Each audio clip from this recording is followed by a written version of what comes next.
Iqbal, are you with me in my house? We are in the And same room. if that is exactly what it looks like.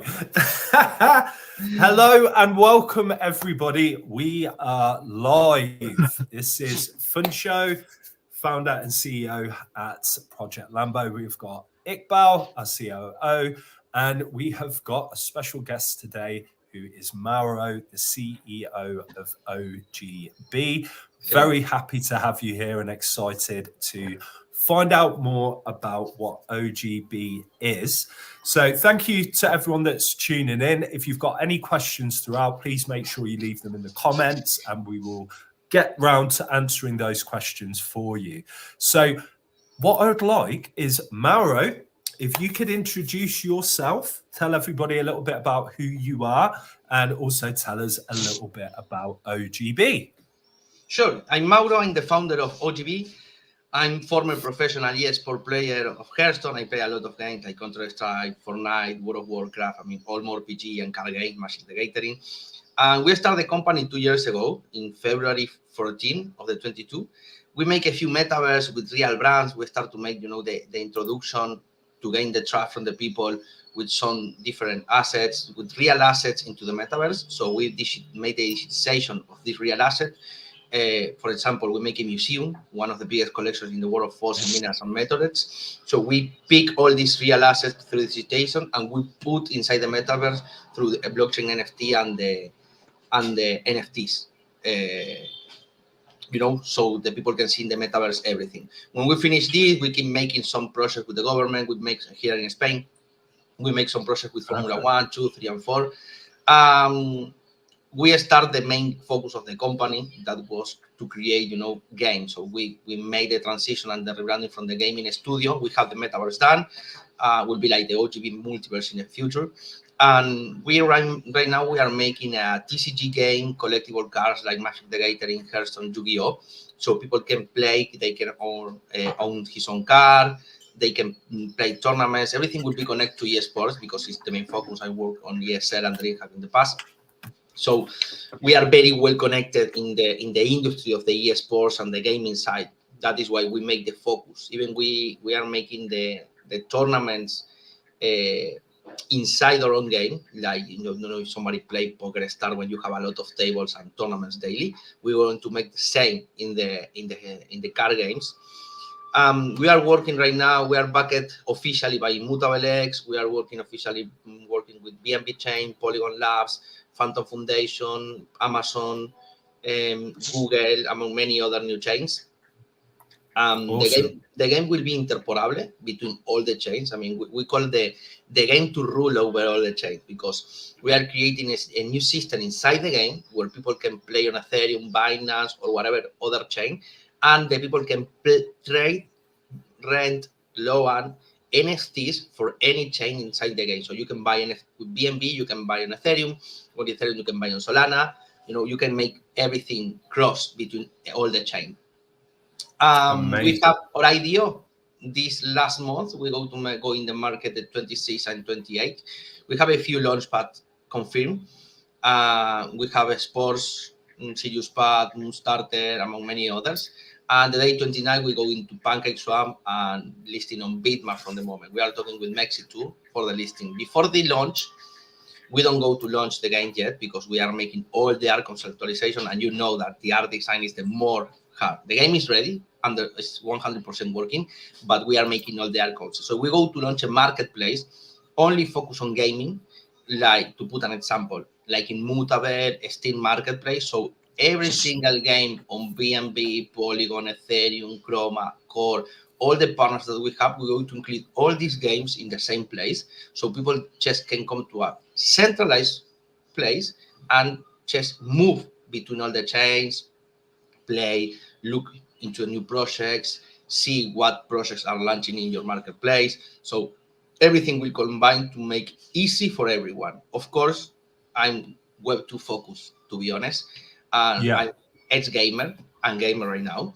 And when you are a gamer, you need to play fast. You want to just see the game, click, connect, and start to play. So we have a partnership with one of the self-custodial wallets, so people can connect with Facebook, with Google, and they can buy with card, they can buy with crypto, whatever they wanna, and just start to play. And at the same time, they connect with Google or Facebook, for example. They have his own wallet. You know, it's not mandatory to connect to wallet, MetaMask, whatever the other wallet. So they can play and they can start in the playing to our system easy and fast. That is the vision of everyone. You know, make something easy to bring all these users to work and to play your games. Finally, you know. Definitely. No, that's brilliant. I really appreciate that. And I think it's a fantastic idea. And one of the things that you and I, obviously, we've been speaking recently in the background and, you know, watch this space. There are some things that we're talking about doing, but no, we'll keep that alpha to ourselves for now. But nonetheless, I love the fact that you're a gamer. You're a passionate gamer. You've been a pro gamer. You do esports. And it's, again, the focus of interoperability. We still need to fix that problem of where can we go where I can just access everything and play what I want. It's a problem in the Web 2 world, never mind the Web 3 world, where it's like I need that console or there's a few cross-play games, but not all of them work. You should be able to have like a seamless experience. And I love that there is technology out there today that is helping make that a reality. And I think that what you guys are doing and working on has got a hell of a lot of potential. And, you know, it takes the right type of people to get involved and put something of this nature together. And I think you've done a fantastic job of it. And we've got so many things coming up on our side with Project Lambo 2 that I think are definitely going to be able to help complement, and we can work together. There'll be all sorts of things that we can do. So For sure. I want to ask you a couple of questions because you're a gamer, okay? Yeah. So give me your favorite like childhood video games. Give me like two of your very favorites. One of the two games that I played, like, you know, in the top of my top three was Counter-Strike, because I started playing Counter-Strike in the 99 in the 1.2 version. So when nobody plays. After that, I started to play Lineage 2. Oh, right. Okay. Yeah. And then with World of Warcraft, etc. I really like the shooter concept, the more PC concept. I think more PC for me is one of the biggest styles in the gaming industry. Even we want to make something like this, but it's super expensive and it's super really hard, and you need like 500 people to work on a more PC. But yes, it will be like a dream, you know, to make one more PC and something big, you know, mixed between, you know, the best games. You know, like the idea to make a game is like pick the best in any game and try to mix in one place and make something explosive, you know, like the best from Lineage 2, the best from Ragnarok, the best from World of Warcraft, with all the concept from all the industry. You know, you have like the virtual world, more like animation, the reality, something like this is something like super beautiful to make or create, but it's really, really hard, to be honest. No, I'm with you. And sort of more recent times, what are the games that you like playing right now? Right now I'm playing most of all casual games, you know, the typical casual games. And in mobile, I play PUBG Mobile. I don't play PUBG on computer, so I only play on mobile. And yes, I'm very good. And let me ask a question there, because that's really interesting. What you've said, and this is a first person and third person shooter that is one of the most popular games, PUBG, globally. And you play on mobile rather than PC. Now, that's interesting to me. Why? Why do you play on mobile? Because it's more fast. The games are more, you know, focused, not a lot of resources. I can be in the bed, I can be in the couch, you know, I can be relaxed in any place. I'm playing with any problem. And in the computer, it's most like when I play in computer, any game was like when you play super focus and you are 100% focused on the game. To be honest, I don't have any second of my life to play, you know, super focused any game. You know, it's like I know exactly what right you now mean, it's like I play super focused on mobile, but it's not totally focused.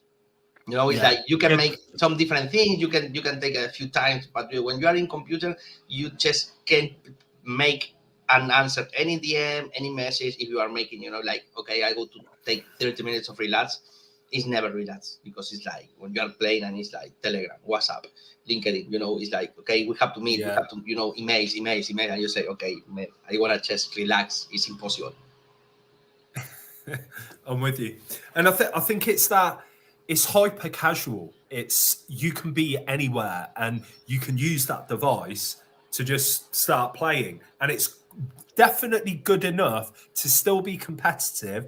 The graphics are there, the gameplay's there, the amount of players is there. I feel like mobile's the future of gaming. Consoles aren't going anywhere, I don't think, and neither are PCs. However, there's no denying the growth that we've seen on mobile gaming. It's crazy. But you're the first person I've heard where there's a game where you could be using a controller or mouse and you're like, I play it on mobile. I prefer 100% the keyboard and the mouse for everything, because that is like one of the things, like, it's mandatory to play everything. Even I don't like to play joystick. When Call of Duty go out in the Modern Warfare version in, I think, was 2007 or 8, I don't remember the day. We play on Xbox a lot of this, and we was one of the biggest teams on Europe playing in Xbox in the competitive scene. I just, nice. I want to come back from the keyboard and the mouse all the time.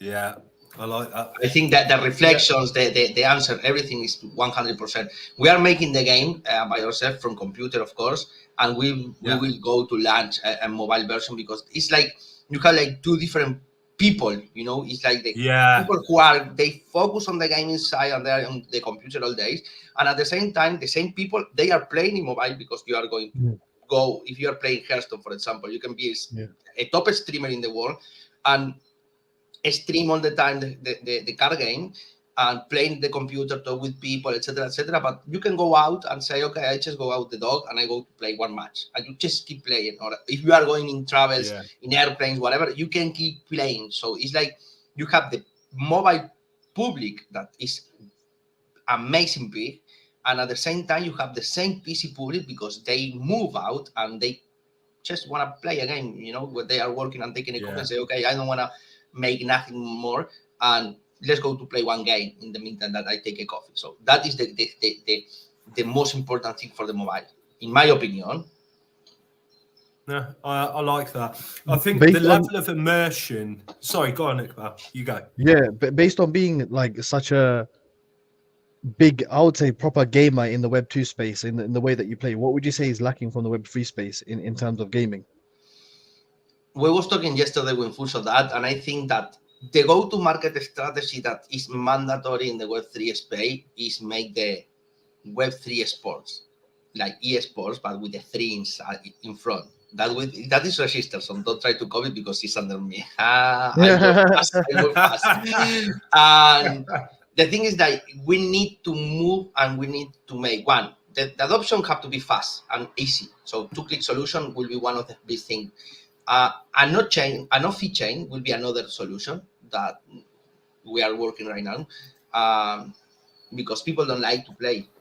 We can make everything on chain, like, for example, a scale right now, and no fee payment. That is a good chain, a good business model to bring users. And the other thing is like the marketing. The problem is like that. I think, maybe I don't know expert in marketing, but in my opinion, it's like a lot of gaming projects of Web3, they are focused only on, okay, let's go to build a good game, but crypto, token, NFT. And this market is so close for all the problems that we face in the past and that we keep facing.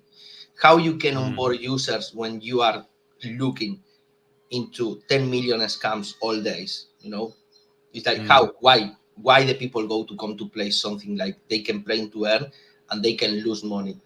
And they don't know that they are losing money because they are they are buying skins, cars, whatever to Blizzard, Epic Games, and they are dropping the money into the company for nothing.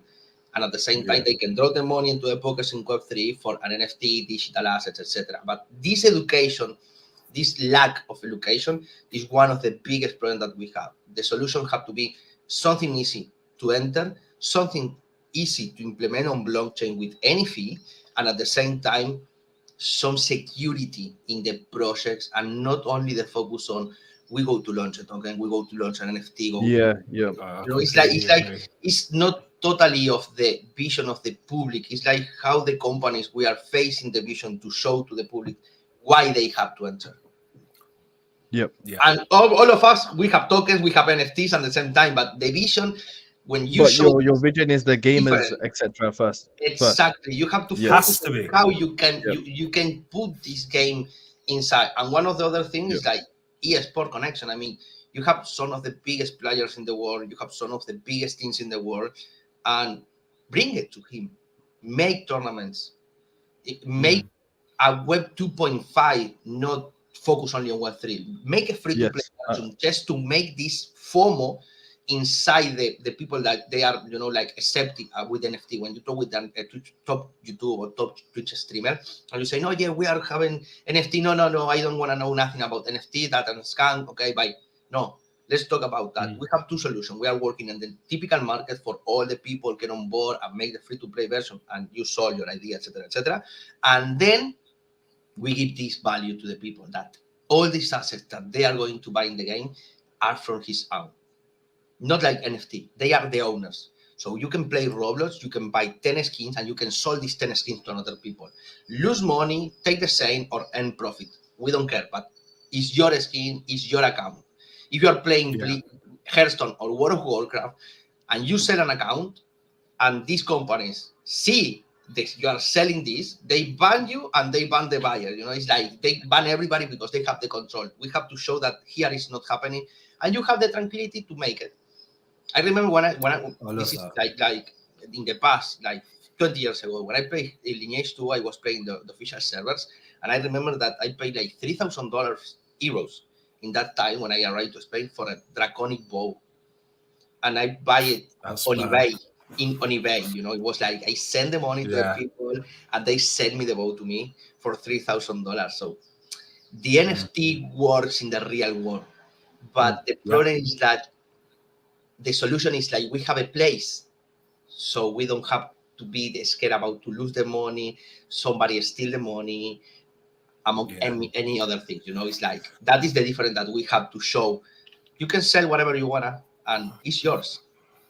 Yeah, I think what you're highlighting there is so true. It's about true digital ownership of digital assets. It's about marketplaces that are trusted, that have certain features factored in so that scams are not possible. These are the things that with time, trust, and just building out of the space and realizing where the best places are and the best people to interact with is where we're going to win. And you are so right on education. We are so big on that. It's not only educating the people that you want to work with that are in Web 2 about what these benefits are and how they're far better than what's existing in the Web 2 world now, but it's also educating the users to get them to understand that first and foremost, we're just building fun, exciting, cool games. Come and play the games.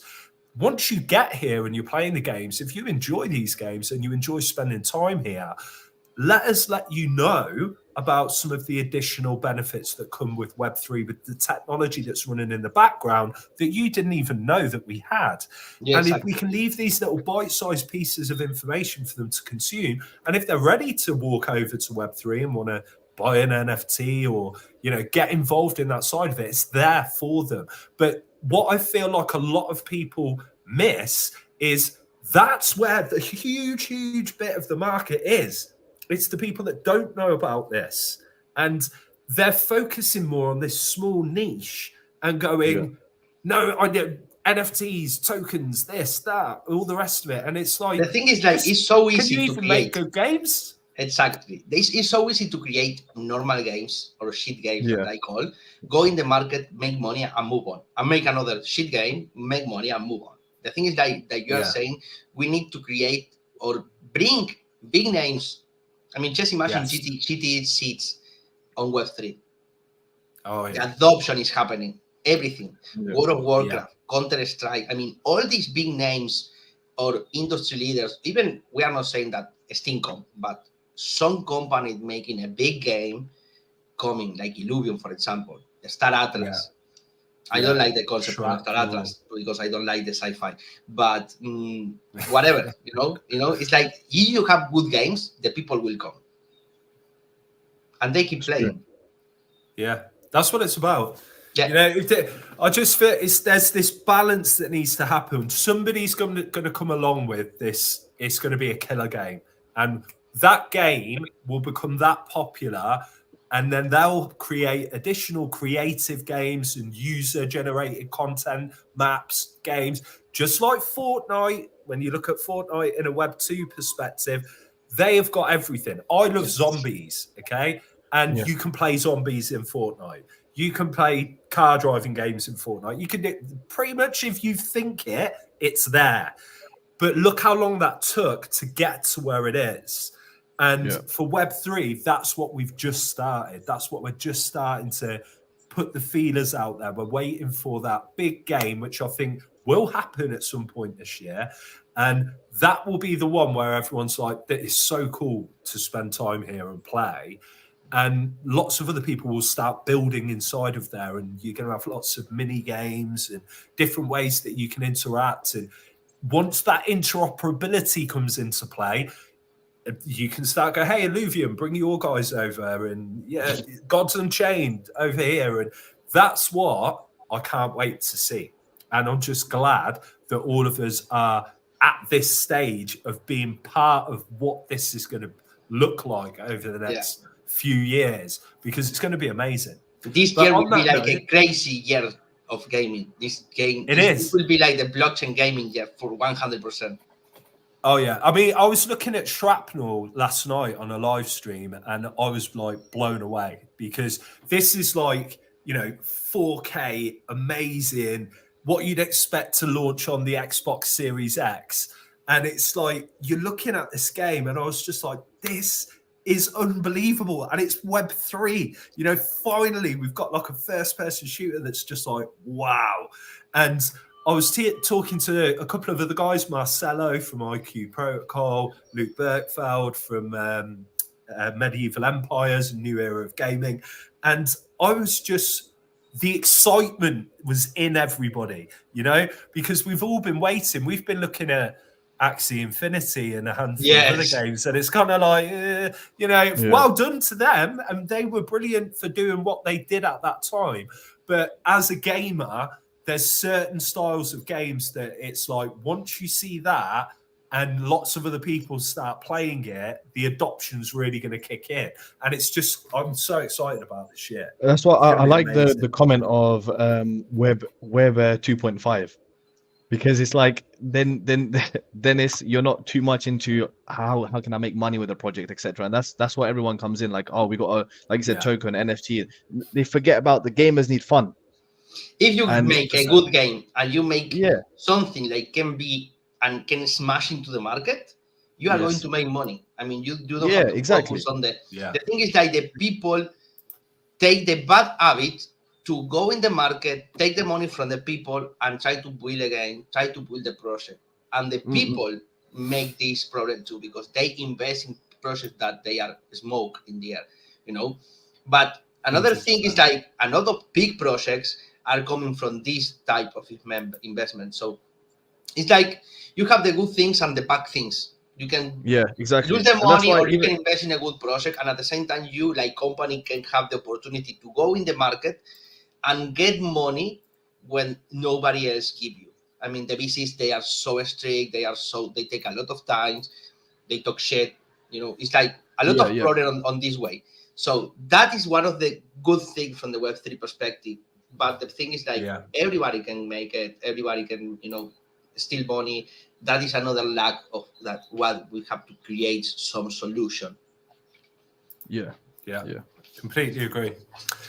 Well, on that note, I think we've had a really good chat here. We've got to get to know Mauro. We've got to get to know what he's building with OGB, which looks fantastic. And watch this space for future updates between us as well, because we are talking and looking at different opportunities of how we can partner up and work together because I think we're pretty aligned.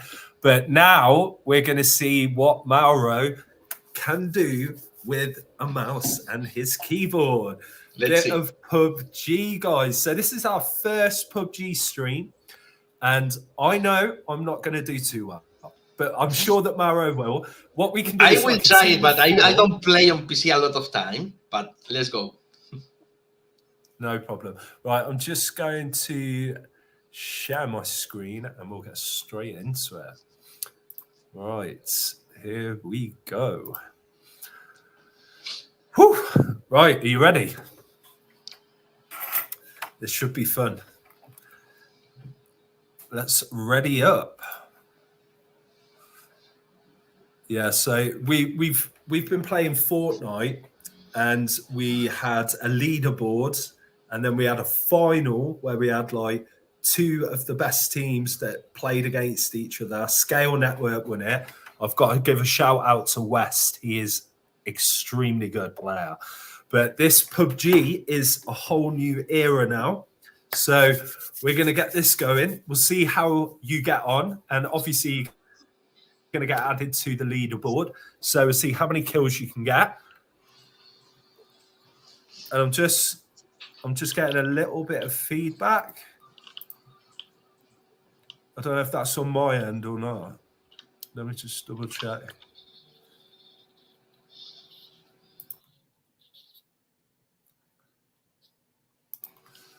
Right. Well, is there a microphone setting in PUBG that I think I need to turn I off, think yes, but I think you might be able to mute them. I'm just trying to find it. We press start. Yeah, and when you go to escape, configuration, sound, voice chat, and you can push to talk or off. Up voice chat there. Got it. Disable. That's the one. Apply that.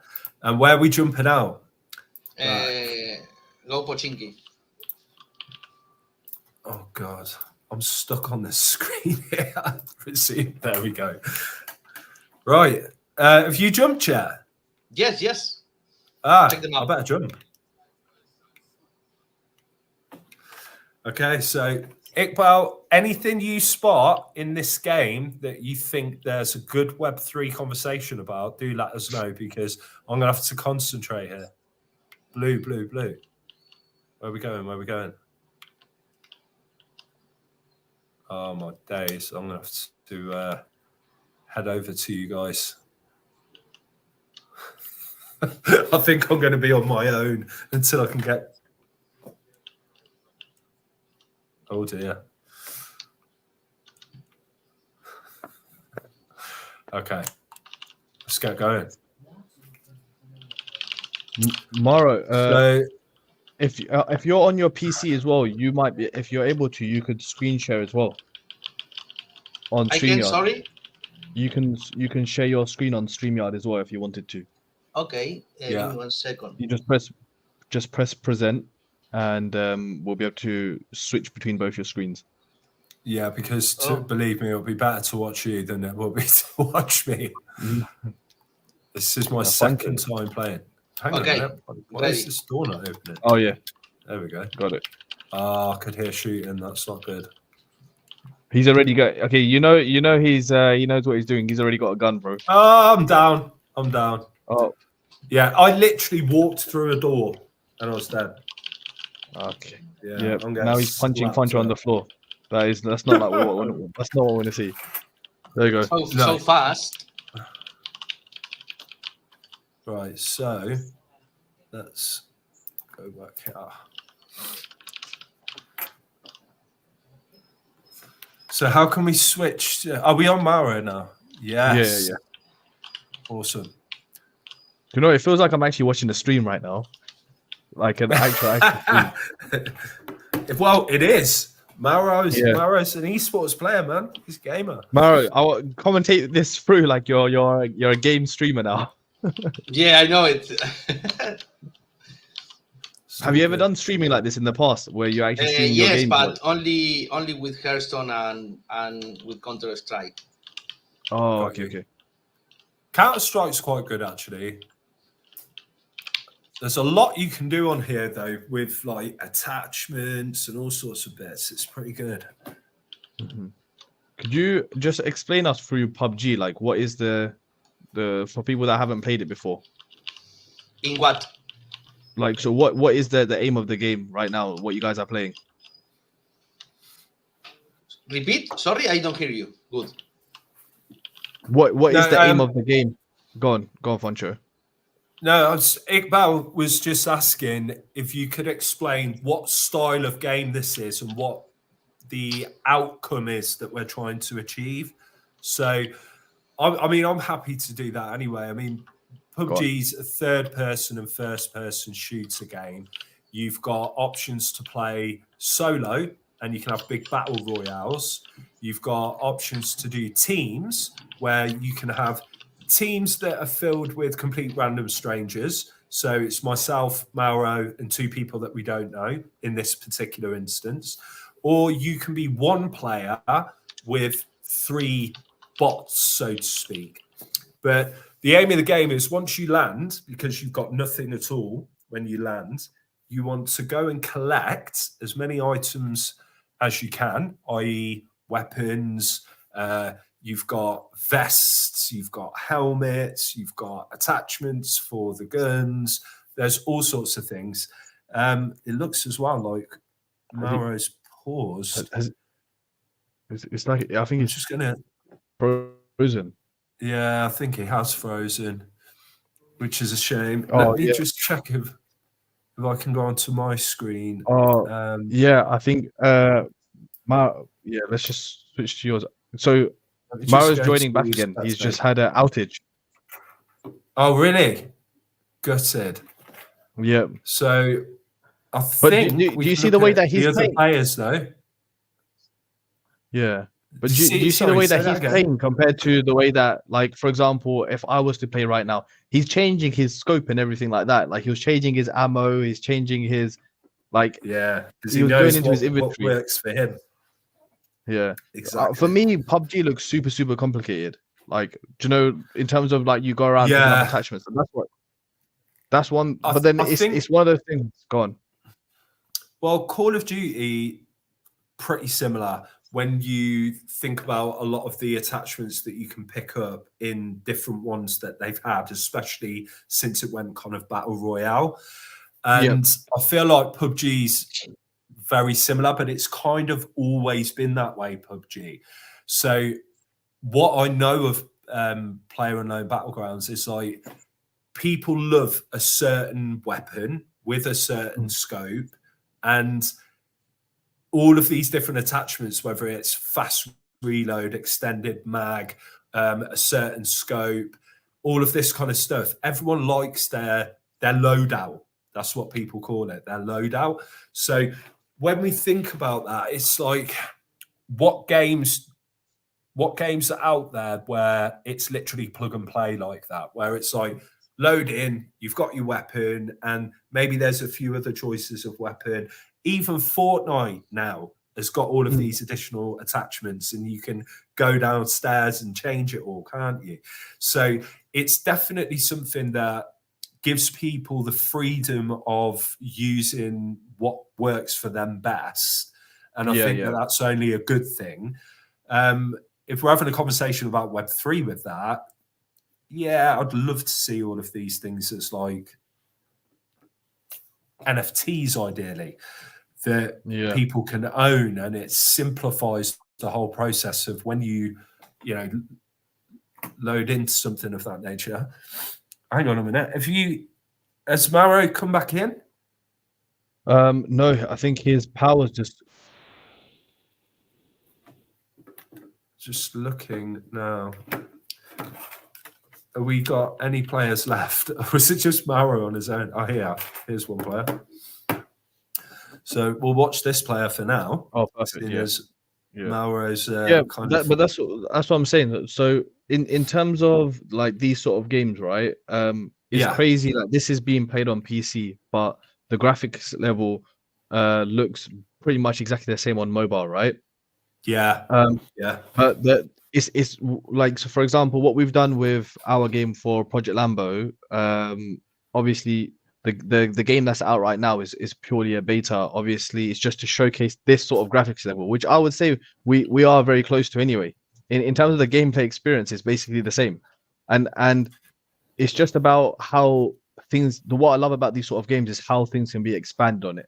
You know, it's what you can add on. You can add on to the games, and that's exactly.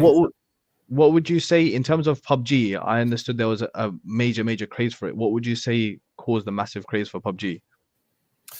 There were a number of things. I mean, it's actually a fun game to play. You've got a lot that you can do in it. The fact that you can play in teams and do these big battle royales, that's always been a major selling point. But I think as well, it's the fact that devices have come along so much that you can play using Unity or Unreal Engine. A lot of these games that have got all of this functionality, like what we're looking at right now, on mobile devices. But it doesn't need to be an iPhone 14 Pro Max or iPhone 15. You can use different devices that are kind of mid-level, that are smartphones, which has opened up massive gameplay capability for countries like India and Asia and Latin America. And that's why you've seen the numbers go through the roof for a lot of these. And that was another major thing for us, with us building to make sure all of our gameplay was free to play, worked on all smartphone devices, you know, even low end. And I think that's so important. It's like there's so many gamers out there that love this hyper casual playing games. You know, you can jump in and play a game of PUBG and it doesn't affect your stats. Or you can play ranked and be very serious and have a massive gaming setup, you know, the best possible controller or mouse and keyboard. It just depends, you know, what you want to do. But I just love the fact that you have got that hyper casual gaming aspect, and that's one of the things that we wanted to make sure we did. That was a good. Oh, they're both down. They're down each other. No, he's reviving his other friend. Is everyone down here? I don't know. Reviving his friend? Or no. Yeah. Never mind. I think it's your team remains. It's still him. There's Mauro. Yeah. He's still here, guys. He's here. He's just trying to join back. He's annoyed because he said he's got 2 times 4x scope, and apparently that's super hard to find. Oh, really? Yeah. What? See, now this would be the next advancement in gaming. So something like this happens with Mauro. I've already died. There's something he can do to press, you know, click a button, and then I can take over from here. That would be awesome. That would be impressive. So, you know, anyone out there with that kind of technology who thinks they can implement it, just remember you heard it here first. Did you ever used to play Search and Destroy? Yeah, I did. But I'll be honest with you, as a game mode, it used to get on my nerves a little bit, because if you get killed, it was how long you have to wait before the next game starts. Used to drive me mad. But I understand why people play that game mode. And I feel like if you're a very, very high level gamer, it's the elite of the game modes to play and kind of win on. But after skilled matchmaking was brought along, I feel like it's fairer. But I just love the hustle and bustle. I love, like, what sort of gamer would you say you were? Like, were you the guy that has I forgot it was like sleight of hand, etc., and you got like you're really, really fast, you're running around with a shotgun? Yeah. Or stabbing ups, and all the rest of it. Well, if I'm honest, I think I've tried different styles because I wasn't that good at first-person shooters. So my introduction to first-person shooters was playing story mode campaigns with the likes of, you know, the Medal of Honors and the early Call of Duties. And then I started getting a bit better and started playing online with like Modern Warfare 2 and Modern Warfare 3. Playing those games, honestly, that was it. I was hooked. But I wasn't, again, good. It was like I'd get killed so many times and it'd drive me mad. And I thought, this is unfair. You've got these people that spawn, trap, and kill everybody. But the skill-based matchmaking came in, and I started really enjoying it again. But I think my favorite game modes are, what is it called? Where you've got like 3 locations and you've got to go up and secure it, and then secure the domination. Domination for me was one of the best game modes, without question. Yeah. I did Do you like. know how Capture he's the Flag losing as health? well. By just because he's staying in there, the storm. He's in the storm. Oh, now. okay, So at so the I bottom didn't know the right storm on the PUBG. map.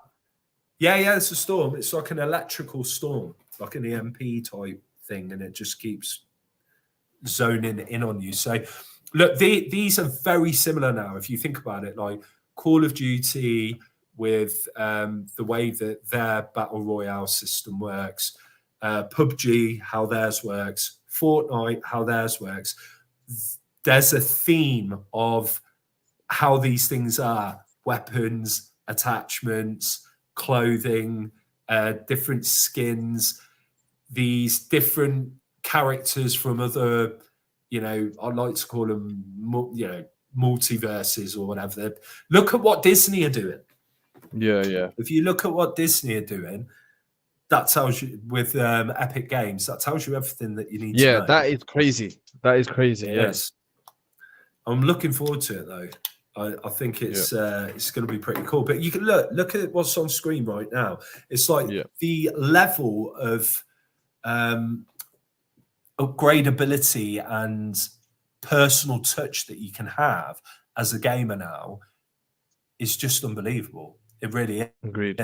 But for me, what's missing is you should have true digital ownership of these things, and there should be a level of scarcity in there to give something back to the gamer, so they've got something of true value that they can, potentially swap with other friends or sell or, hold on to for longer term if they were early in a certain game. If they were in season 1 and they've got certain skins, there's only 1,000 of those skins, and they get to season 13, that skin's going to be worth something, Yeah. And I just feel like Web 2 are getting better. Epic Games are up there for me as they've got their eyes open and they understand the power of what Web 3 is. They've got over 70 games on their store now that are Web 3. And then you've got Ubisoft, another major player that is really getting involved with Immutable, for example. It's coming, it's a matter of time as far as I'm concerned before we're just you won't even call it Web 3 anymore. It'll just be that technology's there. People will play and they'll be like, what? You don't even get your own NFTs. Like people will just, it'll be a natural progression for the gamer. But we are looking at this stuff as sort of that in-between stage of where that adoption is going to kick in. But I'm not sure if Mauro is going to be able to continue to join us, but if we can drop the message, see if he's able to rejoin. If not, I'm happy to jump into one.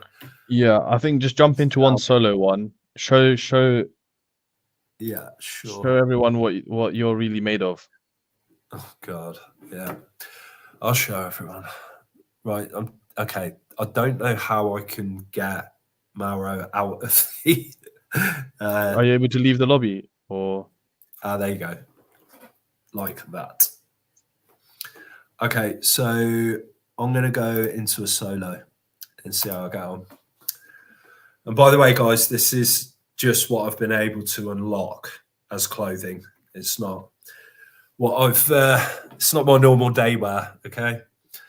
So Can I just ask why it looks like you got really, really short arms?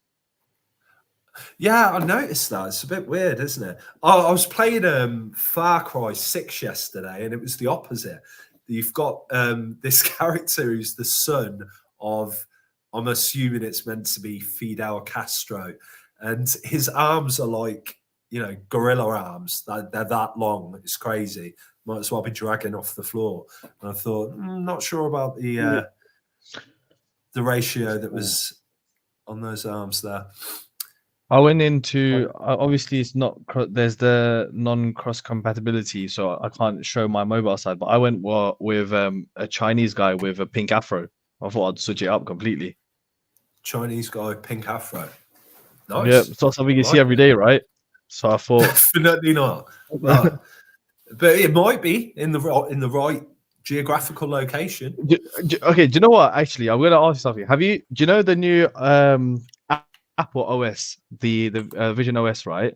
You've seen people walking around with them, and they're like, oh yeah, like you don't even need a TV anymore, right? Because if you want a 70-inch TV, you put that on.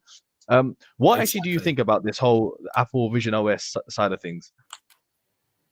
Honestly, I think it's one of the best technology pieces of engineering that I've ever come across.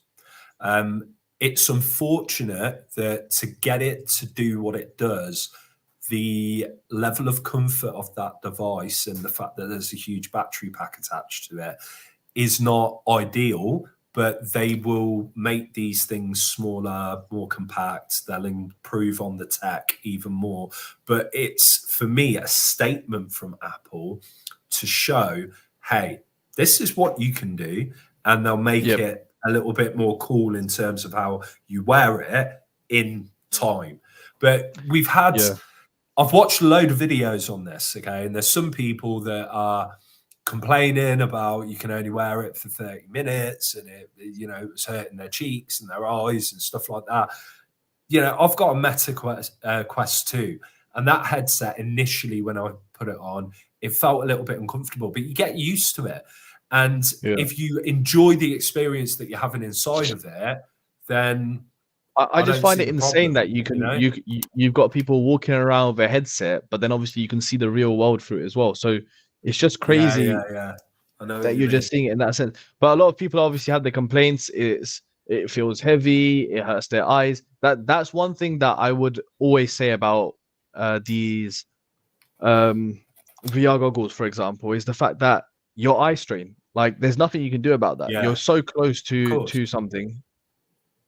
But it's the next level up. I think it's just so cool when you've got someone working from a station just doing this, and I feel like you just look like you're Tony Stark, basically. That's it. I like that analogy actually with Tony Stark. But do you know what? That's where we're getting towards. It's like, it's crazy, the technology, and I think once they've got the comfort and style aspect of this sorted, people are going to be blown away. And we've seen things with this stuff before. They like, what is it, $3,500 it started off with. We always see it like when there's a new craze. Let's even talk about smartwatches, right? Like smartwatches, when they came out, there was so much. Now you can pick up a smartwatch for $15, for example. It's like it's always until there's like really, really high competition, it's always going to be a really high benchmark price. But we've always spoken about it. You've spoken about it a lot. Ready Player One. And when I've seen people walking around with a Vision OS on their head, I'm just like, we're basically nearly there already. I know.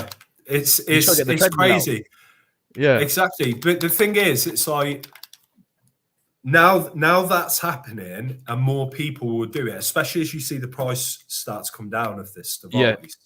Right? And more people are just, I mean, let's be honest, some of the things that you see when people are walking around, never mind VR, it's not going to be a shock to people for long. It would just be normal. But I forgot the name of sorry, go on. No, I was just going to say that device, the fact that you can walk around and see through it is huge, because nobody else has done that. But look, everyone's downsizing now anyway, and all this sort of stuff. And when I've just seen someone in their room and they've got like, oh yeah, I've got Netflix going on here, but I'm on my computer here, and they're just turning around and looking. It's like you won't need to buy a TV anymore. Your rooms, like you can make your house so spacious in terms of not needing the TV, not needing all. You just put your VR headset on. So if you think about cost wise in that sense, it's not that bad. And in terms of the space that you'd get, so when you start looking into that aspect, people will be able to confine themselves with like, I don't need a desk anymore, I don't need this anymore, because you just need your headset. Yeah, it's true. And that is the cool part.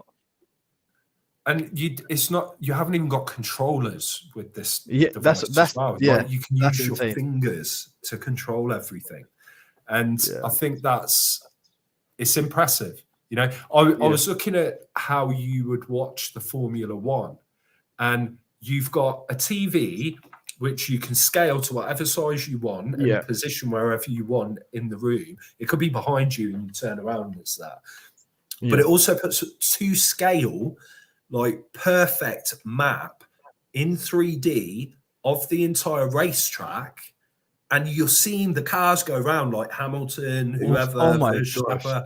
It's just sick. And you can then zoom in and like interact with that individual driver and look at stats and things like that. It's these movies that you've watched with like Minority Report and, you know, all of that, where you can like flick screens across. It's here right now. And, but how many times as like a child, especially for me, like you've always wished you could do this hologram thing and stuff like this. It's just it just sounds absurd that it's literally you can do it now. Well, it is here, and you can do it, and it's only going to get bigger and better. And you're going to find people spending more and more time in there. You're going to find economies getting built, businesses being built inside of these metaverse environments. And I just think that the biggest thing that's going to come next is going to be, where's the marketplace that holds all of these different companies that have been able to build on this software, whether it's Vision OS, whether it's Web3, whether it's VR, whether it's AR, whether it's AI. It's where's that marketplace going to be that everyone spends their time and enjoys spending time. And I think you've got Apple, you've got Samsung, you've got Meta, you've got Epic Games, you've got Steam, all of these. You're going to find entertainment start to blend into all of this, which is why Disney have come in, because you will want to watch movies in there. You will want to play games in there. You will want to do your social media and messaging through there. And education becomes easier in there. Training, communication, Zoom calls, because I mean, Meta's Quest 3, what you can do in those calls, and the Apple Vision Pro 2, it's like, it looks exactly like you. It just is a representation. Your facial expressions move, everything. Live streams for streamers. Shopping. Yeah, it's true. You're going to be able to interact with the items and see how they'd look on you, and all of it in ways that just can't be done with online shopping on a laptop or your phone. And that's what's exciting for me. You know, I'm really looking forward to seeing how these things continue to blossom. I think I should. Yeah, if you think about even iPhones right now, the pricing for them is obviously they're not the normal price that people pay for a phone. They're always a bit above. But then look how they implemented their own like pay monthly subscription. So as soon as they opt that for the Vision OS, it becomes affordable to everyone anyway. Exactly. Yeah. Once you've got like a monthly option where you get the device free, they'll sell like hotcakes, I would expect. Yeah. But there's still, from an engineering perspective, a lot of work that needs to be done with these VR headsets. There's not one VR headset I've put on where I feel like it's not heavy and it's really, really comfortable. The best thing I've seen, which doesn't quite fit the bill, but it's still fantastic, is what Ray-Ban did with Meta. And they've got the sunglasses with the little cameras built in, but you can see things that are represented on the screen through the glasses, and you can also record and live stream through the glasses.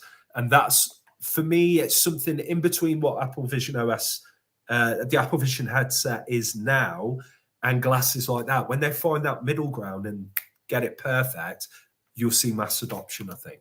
Agreed. Yeah, I just feel like I'm exploring hills and beautiful scenery. Where is everybody? And I'm in the hot zone. I'm in the red zone. Unless they're all down by buildings.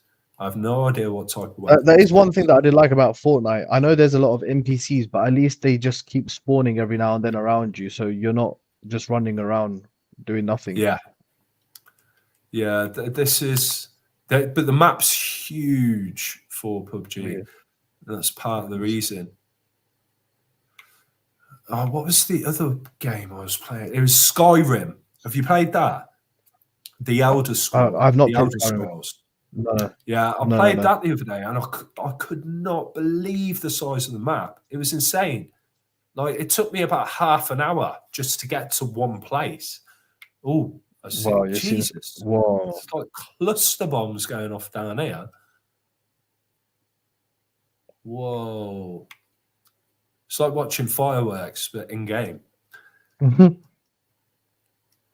Whoa. Yeah, something tells me I shouldn't go over there. Whoa. Yeah, I'm not going over there. Where is this coming from? Is it something in the sky? I have no idea. Maybe someone's got like an airstrike or something. All I know is it did not look like a friendly location. I saw a car in the middle as well.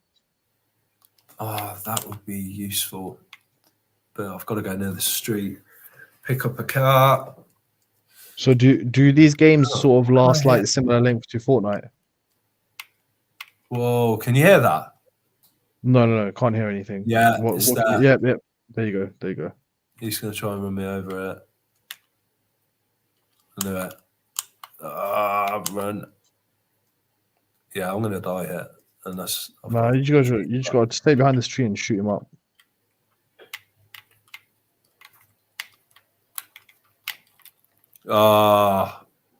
Headshot as well while driving. Fair play to him. I'm not going to knock that. Yeah.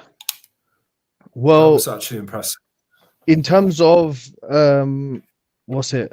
I want to get OGB.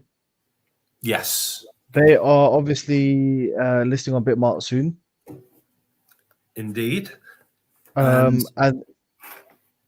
in terms of our partnership, there's a lot to come from both ends. I think there's going to be a lot of what we do together. As everyone heard it, even just from us speaking at the start, it's just the alignment of the fact that the focus needs to be on the gamers. It needs to be fun, and I really love to hear that from Mauro as well.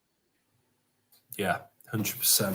It's a shame we didn't get to see Mauro in action because he's actually a very, very good gamer based on what I've heard.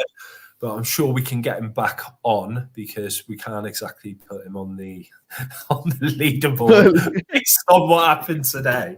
I didn't even get on there either. It's like, oh well. But today we had a live stream. We spoke Web3 gaming. We went on to PUBG. We're sorry that there wasn't a win or many kills, but we can assure you that the next game we will get something going for sure. But yeah, Mauro's a great guy. I love the fact that he's a gamer through and through. He's had so much experience with esports, and I think what he's building is needed in the space, and that means that he should get a lot of interest and traction behind it.